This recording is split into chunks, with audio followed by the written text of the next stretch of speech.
Hello दोस्तों। तो आज हम देखेंगे आपके चैप्टर 1 जो सेट थ्योरी है उसके कुछ एक्सरसाइजेस। तो इससे पहले हमने कल एंड में जो टॉपिक पढ़ा था बहुत इंपॉर्टेंट था। And that topic was, let me just show you, उसका रिवीजन भी हो जाएगा और we will discuss it again. So interval as a subset of R. ठीक है। तो open interval, close interval, open close interval. ठीक है। तो इस तरीके से हमने जो है इसको समझा था। बट अगर आप उसको डिफाइन करो मैथमेटिक्स के टर्म्स में तो कैसे डिफाइन करोगे? तो यहाँ पर ये चीज दिखी हुई है, the interval which contains the end points also is called closed interval. जो दोनों साइड के वेरिएबल्स को भी रखे, वैल्यूज को भी रखे, उसको क्लोज इंटरवल कहते हैं। जैसे 5 और 7 के बीच के सारे हमें रियल नंबर्स लेने हैं इंक्लूडिंग 5 और 7। तो हम कैसे दिखाते थे? ऐसे दिखाते थे। जहां 5 और 7 दोनों इंक्लूड करने हैं, इसको क्लोज्ड इंटरवल कहते थे। अगर आप इसको दिखाना चाहो तो ऐसे दिखाओगे ना, लैंग्वेज के फॉर्म में अगर इसे लिखोगे, मैथमेटिकल लैंग्वेज के फॉर्म में, तो A B is equal to x such that x is greater than or equal to a and smaller than or equal to b, right? So ये इसकी डेफिनेशन हो जाएगी। तो अगर आपको कोई डिफाइन करने को कहता है, then in mathematical language you can define like this. इसको पिछले वीडियो में हमने अच्छे से समझा हुआ है। वहां जाकर अगर आप देख लेंगे तो यहाँ पर जो आपकी बुक में डेफिनेशन दी हुई है यहाँ पे अच्छे से समझ लेंगे। इसके बारे में आप देखिए, ओपन, ठीक है, it's an open interval from A to B. इसको क्लोज एंड ओपन इंटरवल भी कह सकते हैं। ओवरऑल अगर ओपन है किसी भी एंड पे तो इसको ओपन इंटरवल भी कहा जाता है। अगर किसी भी एक एंड पे ओपन है तो it is called the open interval as well. तो ओपन इंटरवल है from A to B including A but excluding B. A को इंक्लूड करते हुए, बी को एक्सक्लूड करते हुए। फिर आता है ओपन क्लोज्ड इंटरवल। ये क्लोज ओपन था, ये ओपन क्लोज्ड है। और कहीं भी अगर एक एंड पे आपका इंटरवल ओपन है, देन इन दैट केस इसको ओपन इंटरवल भी कह सकते हैं। तो यहाँ पर क्या हुआ? एक्सक्लूडिंग ए को एक्सक्लूड करते हुए बट बी को इंक्लूड करते हुए। ठीक है।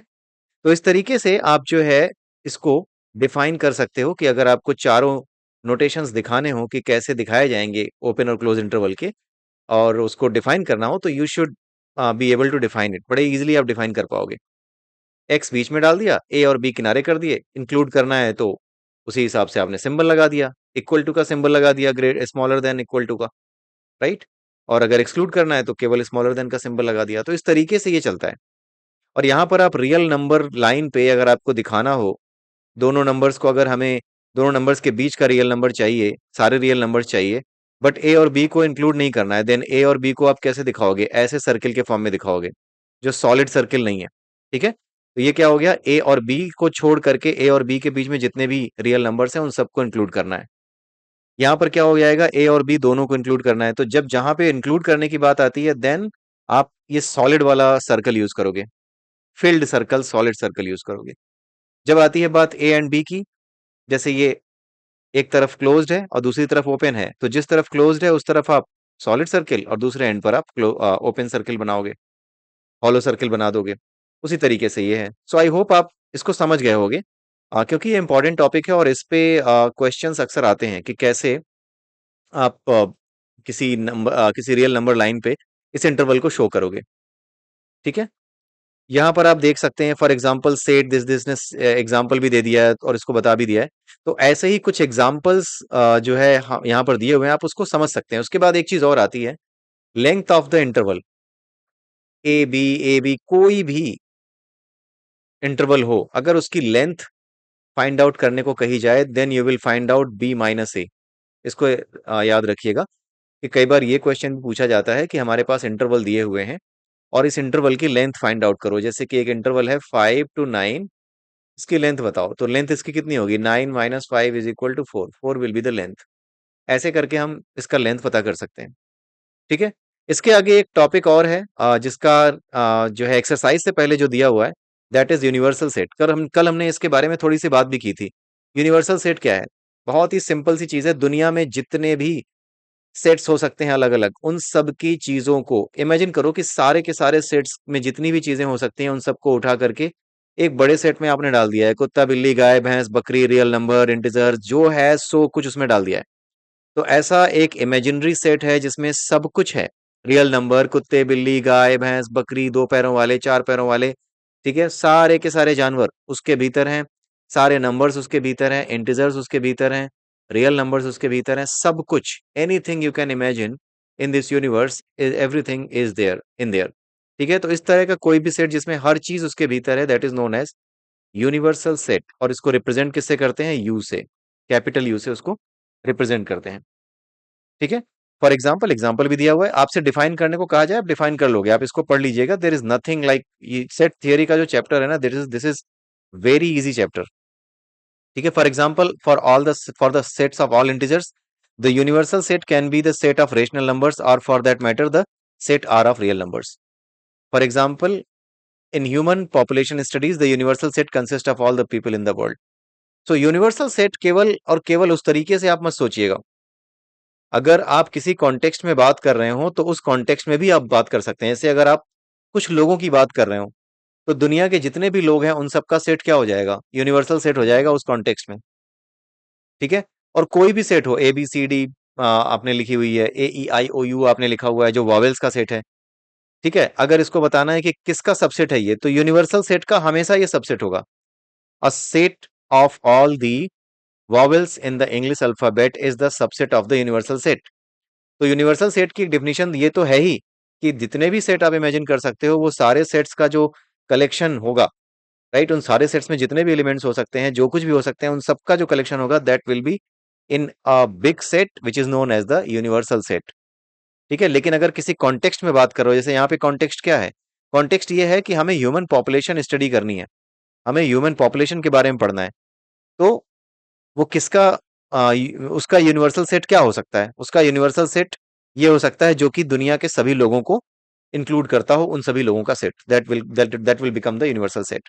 ठीक है, तो अगर हम बोलें कि वॉवेल्स का जो सेट है वो वी से रिप्रेजेंट किया गया है, और जो यूनिवर्सल सेट है वो यू से रिप्रेजेंट किया गया है, तो वॉवेल्स का set is the subset of you. ये रहा। ठीक है, इस तरीके से आप लिखोगे। अब आइए एक्सरसाइजेस देखते हैं। यहां पर बड़ा सिंपल एक्सरसाइज है, mark correct statement by filling in the symbol this और दिस। मतलब सबसेट है या सबसेट नहीं है। ये किसका सिंबल है? सबसेट है। और ये किसका सिंबल है? सबसेट नहीं है। आप बड़े इजीली इसको लगा सकते हैं। ठीक है, ये सब मैं आप पे छोड़ता हूं, पहला, दूसरा, तीसरा, चौथे पे आता हूं मैं। x such that x is a circle in the plane, x such that x is a circle in the plane, same plane with radius 1 unit. यहां पर अगर उल्टा लिखा होता, तो आप ध्यान से देखिएगा, अगर उल्टा लिखा होता x such that x is a circle in the same plane with radius 1 unit, अगर यहाँ पे ये वाला राइट में जो लिखा है लेफ्ट में लिखा होता, और जो लेफ्ट में लिखा है ना वो अगर राइट में होता, तब तो ये सही होता। लेकिन अभी ये सही नहीं है। इसका मतलब है कि this is not a subset. Left hand side पे जिस सेट की बात की जा रही है सेट बिल्डर फॉर्म में, वो राइट हैंड साइड के सेट का सबसेट नहीं है। ठीक है, अब आते हैं यहाँ पे, x such that x is a triangle in a plane and x such that x is a rectangle in the plane, ये तो बिल्कुल भी नहीं है। ठीक है, x जो है वो ट्राइंगल है, और x दूसरे साइड में x क्या है? वो एक रेक्टेंगल है। और ट्राइंगल और रेक्टेंगल कभी एक जैसे तो होते नहीं है, दोनों की कैरेक्टरिस्टिक अलग अलग है। ठीक है, इसलिए ये जो है इसका पार्ट नहीं होगा, क्योंकि कोई भी ट्राइंगल कभी भी रेक्टेंगल नहीं हो सकता। किसी भी तरह का कोई भी ट्राइंगल कभी भी रेक्टेंगल में गिना ही नहीं जा सकता। रेक्टेंगल होने के लिए चार जो साइड्स होती हैं वो होनी जरूरी है, 4 साइड्स आर नीडेड। अब आता है ये छठा, x such that x is a equilateral triangle in a plane. एक प्लेन में एक इक्विलेटरल ट्रायंगल की बात की जा रही है, और राइट हैंड साइड पे बात की जा रही है triangle in the same plane. किसी भी ट्रायंगल की बात की जा रही है इन द सेम प्लेन। ठीक है, किसी भी ट्रायंगल की बात की जा रही है इन सेम प्लेन, तो किसी भी तरह के ट्रायंगल्स में से एक ट्रायंगल इक्विलेटरल ट्रायंगल तो होता ही है ना, इसलिए यहां पर क्या होगा? Is the subset of this. ठीक है, अब आता है x such that x is an even natural number. Natural number आपको पता है हमेशा पॉजिटिव ही होते हैं, और इवन नेचुरल नंबर अगर हम आप लेते हैं तो ये क्या होंगे? 2 4 6 8, इस तरीके से होंगे इवन नेचुरल नंबर। और अगर हम इसको देखें, x such that x is an integer, तो इंटीजर माना कि हमारे नेगेटिव और पॉजिटिव दोनों होते हैं, बट पॉजिटिव तो होते हैं ना। और इंटीजर्स में इवन इंटीजर्स भी आते हैं, तो इवन इंटीजर्स और इवन नेचुरल नंबर वो तो एक जैसे ही होते हैं। इसलिए ये जो सेट है ना लेफ्ट हैंड साइड पे, इवन नेचुरल नंबर्स का सेट, ये सबसेट होगा x such that x is an integer. ठीक है, तो ये जो आपका खास करके ये छठा है और सातवां है, ये दोनों बड़े इंपॉर्टेंट हैं। And at the same time यहाँ पे और कोई इंपॉर्टेंट ज्यादा मुझे लग नहीं रहा है, ये वाला भी लग रहा है। ठीक है, चौथा, छठा और सातवां, these looks really important for you. आगे देखते हैं, examine whether the following statements are true. ये ट्रू है या फॉल्स है? आप देख के बताओ। ए और B is not a subset of B C है, क्यों नहीं होगा भाई? ये भी सेट है जिसमें ए और बी है, ये भी सेट है जिसमें बी सी और ए है। भले ही सीक्वेंस इधर उधर है, बी और ए है तो सही ना, यहाँ ए और बी जो यहाँ पे है वही ए और बी यहाँ पर है, तो ये क्या हो गया? फॉल्स।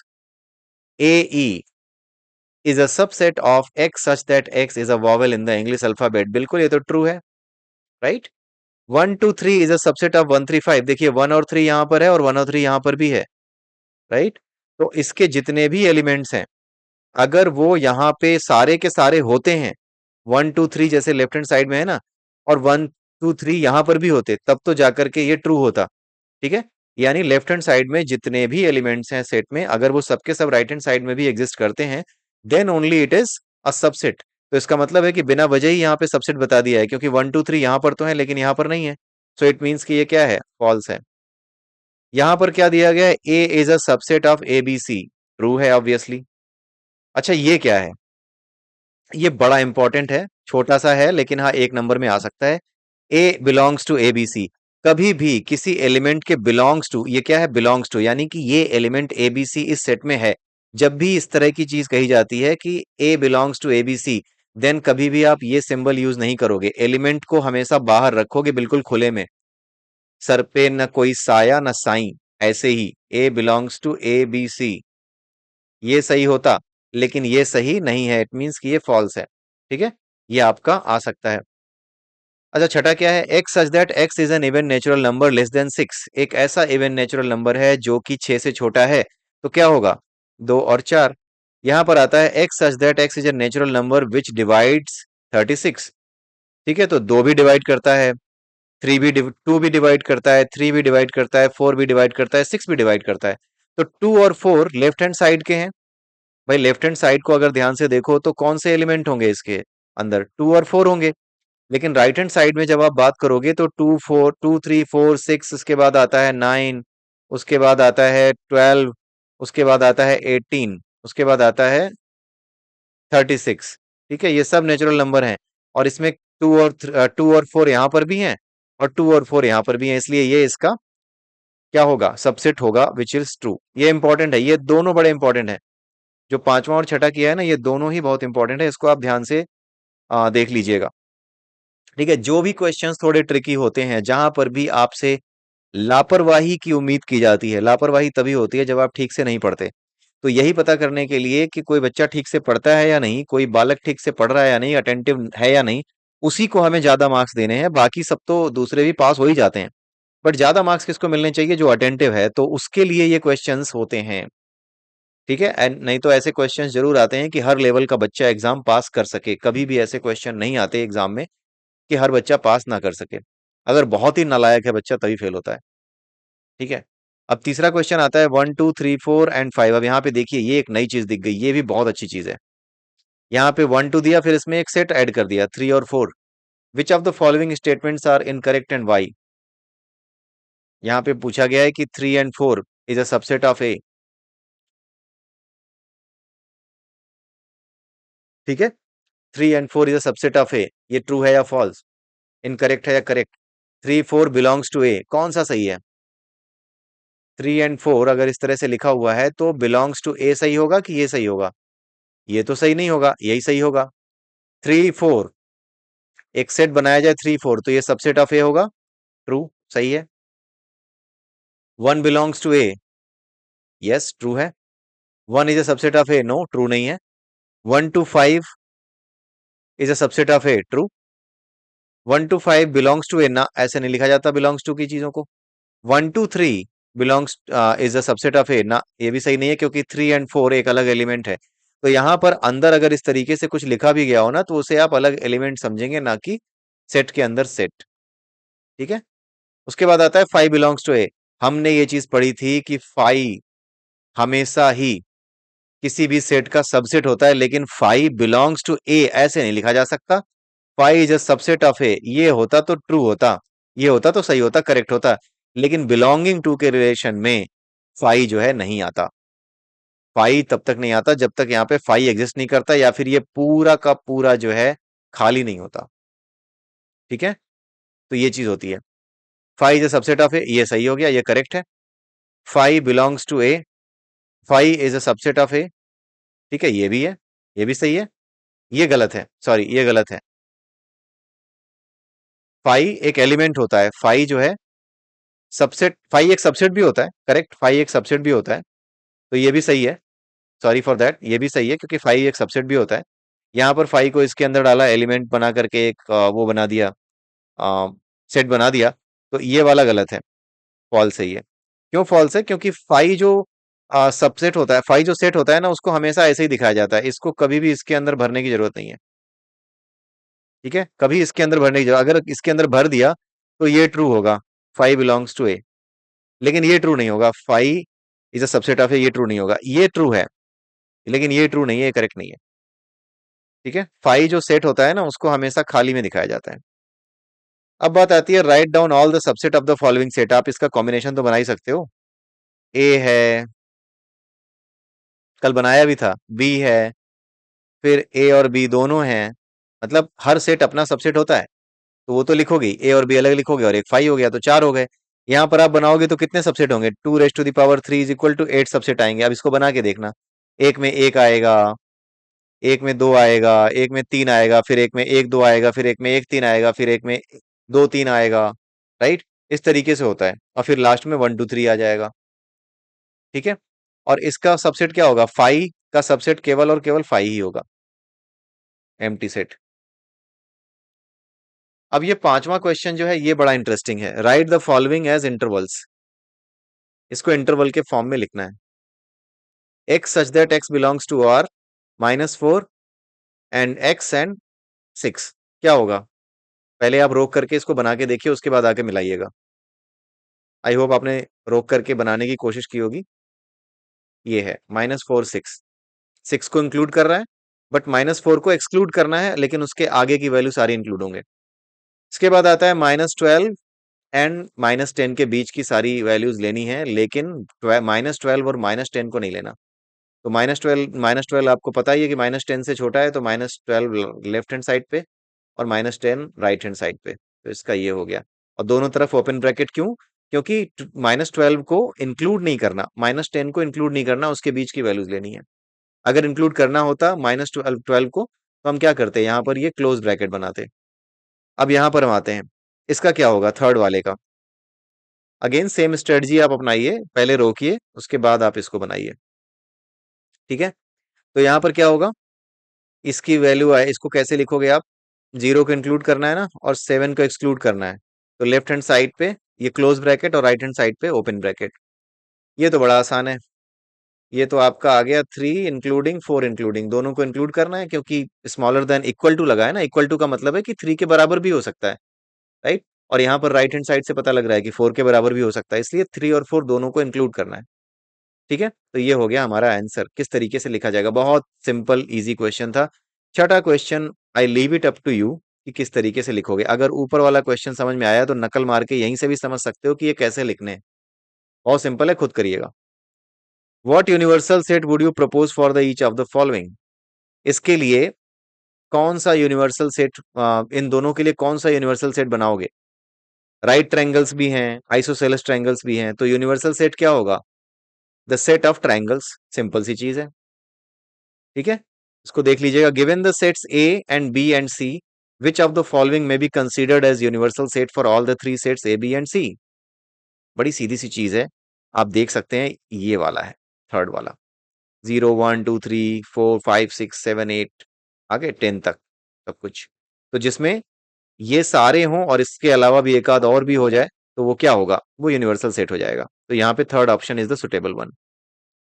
ठीक है, so let's meet in the next video. आज ये पूरा एक्सरसाइज मैंने आपको कराया, इसलिए ऐसा नहीं कि मैं सारे एक्सरसाइज हर बार कराऊंगा।